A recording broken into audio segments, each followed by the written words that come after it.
नमस्कार दोस्तों, संकल्प मैथ क्लासेस में आपका स्वागत है। डिस्काउंट पार्ट 5 में आपका हार्दिक स्वागत है। इसका पहला सवाल हल कर रहे हैं हम। यदि चावल का मूल्य 20% कम हो जाए तो कोई व्यक्ति 100 रुपये में 2 किलोग्राम चावल अधिक खरीद सकता है। चावल का घटा हुआ मूल्य क्या है?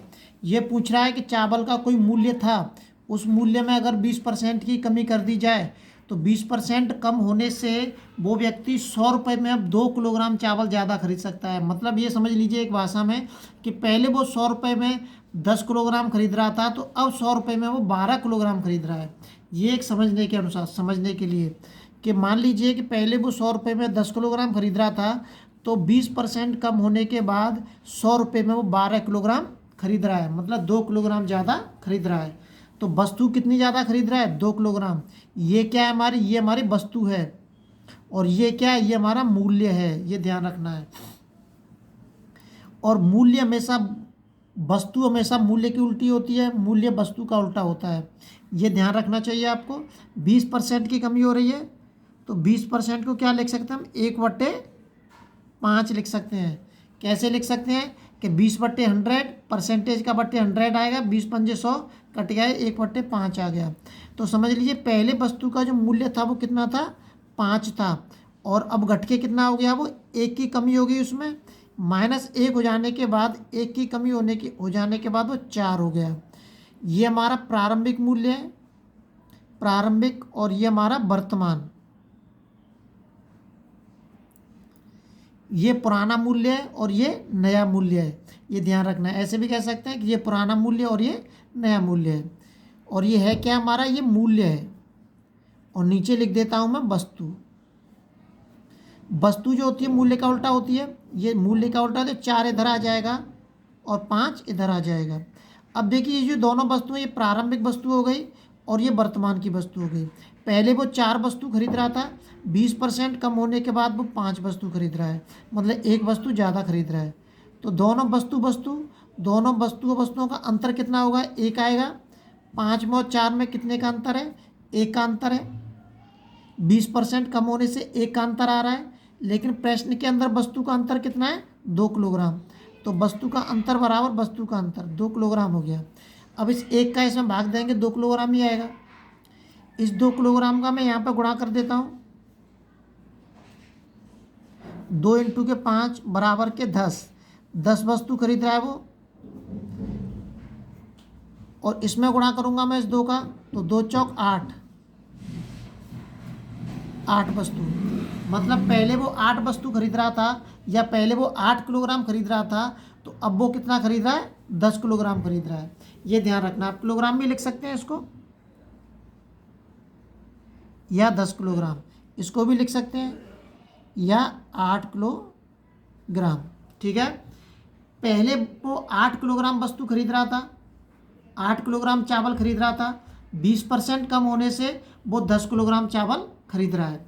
लेकिन एक बात विशेष ध्यान रखनी है कि पहले भी वो 100 रुपये खर्च कर रहा था जब वो 8 किलोग्राम चावल खरीद रहा था, और अब जब वो 10 किलोग्राम चावल खरीद रहा है फिर भी वो 100 रुपये ही खर्च कर रहा है। पैसे तो उतने ही हैं, पैसे में कोई अंतर नहीं आया है। अंतर आया है तो किस में आया है? उसकी मूल्य में अंतर आया है। तो अब अगर मैं इसके प्रति किलोग्राम के हिसाब से अगर मैं मूल्य निकालूं, तो अगर मुझे प्रारंभिक मूल्य निकालना है, तो जो 100 रुपये हैं, रुपये में अगर मैं वस्तु का भाग दे दूं, रुपये में मैं वस्तु का भाग दे दूं, 100 में भाग दे दिया मैंने 8 का, तो ये निकल के आ जाएगा 8 × 8, 2 बचे, 8 दूनी 16 और 8 पंच 40। इतने रुपये प्रति किलोग्राम। 12.5 रुपये प्रति किलोग्राम था पहला प्रारंभिक जो मूल्य था चावल का, वो 12.5 रुपये प्रति किलोग्राम था। और अगर मैं वर्तमान नया मूल्य निकालूंगा तो यहाँ पे भी मैं 100 में भाग दे दूंगा, किसका? इस वाली वस्तु का। यहाँ मैंने इस वस्तु का भाग दिया था तो प्रारंभिक मूल्य पता चल गया मुझे। इस वस्तु का भाग दे दूंगा इस 100 रुपये में, तो वर्तमान मूल्य पता चल जाएगा मुझे। 10 का भाग दे दो इसमें, तो ये हो जाएगा 10 रुपये प्रति किलोग्राम। ये दोनों निकल के आ गया हमारे। ये हमारा प्रारंभिक मूल्य निकल के आ गया और ये हमारा नया मूल्य निकल के आ गया। भाग हम 100 में ही देंगे, क्योंकि पहले भी वो 100 रुपये खर्च कर रहा था और अभी भी वो 100 रुपये खर्च कर रहा है। तो रुपए में मैंने भाग किसका दिया है, वस्तु का दिया है। जैसे ही मैं रुपए में वस्तु का भाग दे दूंगा तो मुझे प्रति किलोग्राम के हिसाब से वस्तु पता चल जाएगी। यहाँ पे भी रुपए में मैंने वस्तु का भाग दे दिया तो 10 रुपये प्रति किलोग्राम के हिसाब से इसका रेट पता चल गया। ये विशेष ध्यान रखना है, सवाल इंपोर्टेंट है और आते भी हैं। अगला सवाल देखते हैं। अगला जो सवाल दे रखा है ये भी ऐसे ही है, लेकिन 2 ही सवाल समझाए मैंने आपको इसमें ताकि आपकी समझ में आ जाए। 20% को क्या लिख सकते हैं हम, 20% को लिख सकते हैं हम 20/100 1/5। तो पहले जो प्रारंभिक मूल्य था वो कितना था, 5 था, और वर्तमान मूल्य कितना हो गया, 1 की कमी हो रही है इसमें। अगर यहाँ वृद्धि कह देगा कि 20% की वृद्धि हो रही है तो 5 को 1 में जोड़ के लिखेंगे हम यहाँ पे। अगर वो कमी कह रहा है तो इस 5 में से 1 को घटा देंगे और यहाँ पे लिखेंगे 4।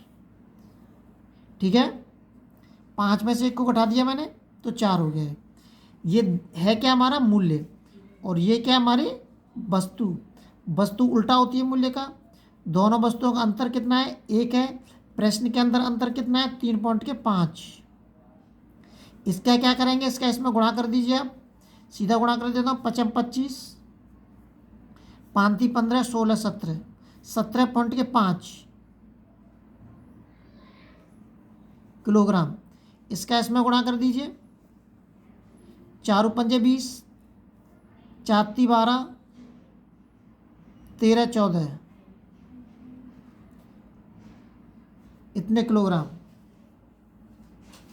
ठीक है, मैंने 5 का गुणा इसमें किया, 5 25, 5 15, 16 17, 4 पंजे 20, 4 12, 13 14। मतलब पहले वो 14 वस्तु खरीद रहा था और अब कितनी खरीद रहा है, वो 17.5 वस्तु खरीद रहा है। तो अब ये प्रारंभिक मूल्य पूछ रहा है ये वाला, लेकिन रुपए वो उतने ही खर्च कर रहा है, 385। पहले भी 385 खर्च कर रहा था और अभी भी 385 खर्च कर रहा है। तो यदि मैं वस्तु का भाग दे दूंगा इसके अंदर तो मुझे क्या पता चल जाएगा,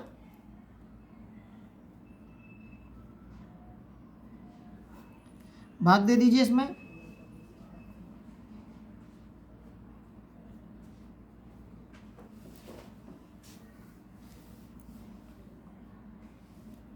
चौदह दूनी 28, बचे कितने, 10,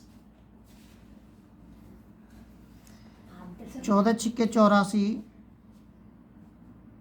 14 सत्ते 98,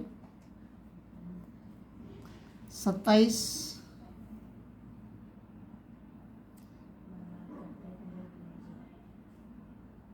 फिर 10 बचेंगे, 105 और 14 सत्ते 98।